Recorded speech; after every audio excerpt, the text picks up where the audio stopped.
ان کے اعمال خوبصورت کر کے بتائے ہوئے ہیں.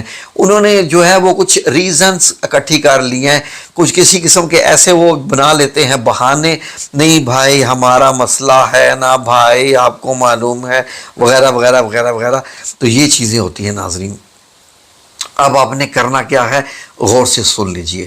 سورہ الشمس یعنی کہ سورج, تو آپ نے کیا کرنا ہے کہ 3 دن اول آخر 11 بار درود پاک, اول آخر 11 بار درود پاک پڑھنے کے بعد آپ نے صبح جب سورج نکل آئے, جیسے اشراق کا وقت ہوتا ہے اس سے پہلے تھوڑا سا ہو جائے, لیکن سورج طلوع ہو چکا ہو, سورج کی روشنی اتنی نکل آ چکی ہو کہ اس کے سائے بننے شروع ہو جائیں, یعنی دھوپ کے جو سائے بننے شروع ہو جاتے ہیں, تو اس وقت آپ نے 3 دن میں کیا کرنا ہے کہ اول یعنی کہ 11 بار درود پاک پڑھنا ہے.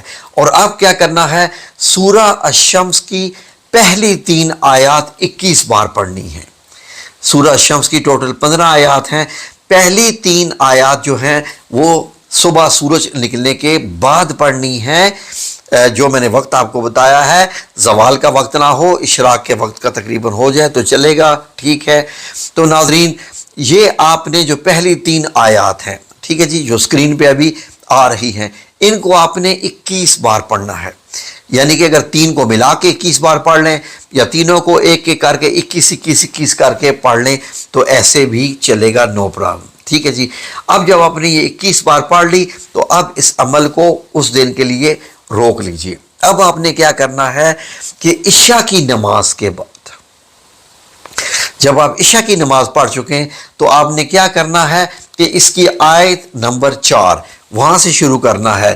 آیت نمبر 4 سے وَاللَّيْلِ إِذَا يَغْشَىٰ, کہ جب رات اسے چھپا لے, وہاں سے آپ نے شروع کرنا ہے, ٹھیک ہے جی. ان کو بھی آپ نے 21 بار پڑھنا ہے, اس کو باقی کی اس صورت کو, اور اس کے بعد 21 بار پڑھنے کے بعد اب آپ نے 11 بار درود پاک پڑھ لیا, ٹھیک ہے جی. اب یہ آپ کے 1 دن کا عمل ہو گیا مکمل. یہ آپ نے 3 دن لگاتار کا عمل کرنا ہے. اب کرنا کیا ہے, جب آپ 1 دن آپ نے عمل آج کر لیا, 1 دن کا ہو گیا, تو 11 بار درود پاک پڑھنے کے بعد, عمل ختم کرنے کے بعد رب کریم کے حضور ہاتھ اٹھا کر دعا مانگیں کہ اے میرے رب کریم, میں نے تیری ہی بتائی ہوئی آیات جو تیرے کلام میں, تیرے قرآن میں جو تو نے بتائی ہیں, میں نے ان کا یہ عمل کیا ہے.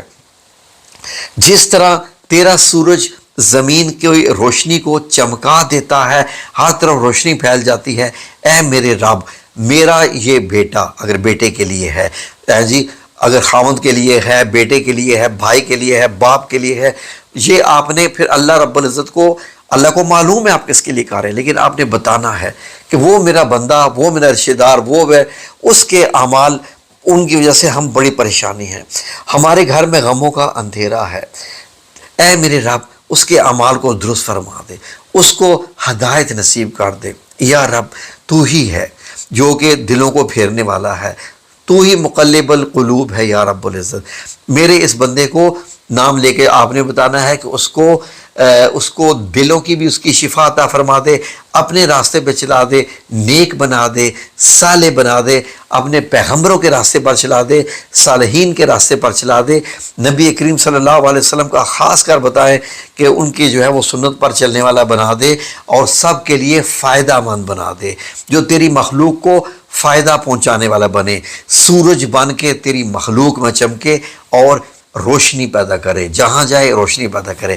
یہ 3 دن آپ نے تینوں عمل کرنے کے بعد یہ آپ نے دعا کرنی ہے. بڑا آسان عمل ہے, آسان سا میں نے طریقہ بتا دیا ہے, آسان سا عمل ہے, یہ آپ نے کرنا ہے.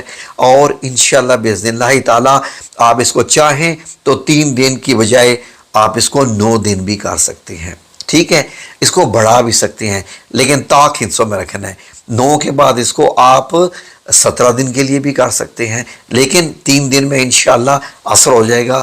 اور جس کے لیے آپ کر رہے ہیں اللہ رب العزت اس کو شفائے کامل عطا فرما جائے گا. اور وہ دیکھیے اس کے بعد وہ قرآن پڑھنا شروع ہو جائے گا, وہ نماز پڑھنا شروع ہو جائے گا, وہ فرما بردار ہو جائے گا, اس کو برائی بری لگنے لگے گی.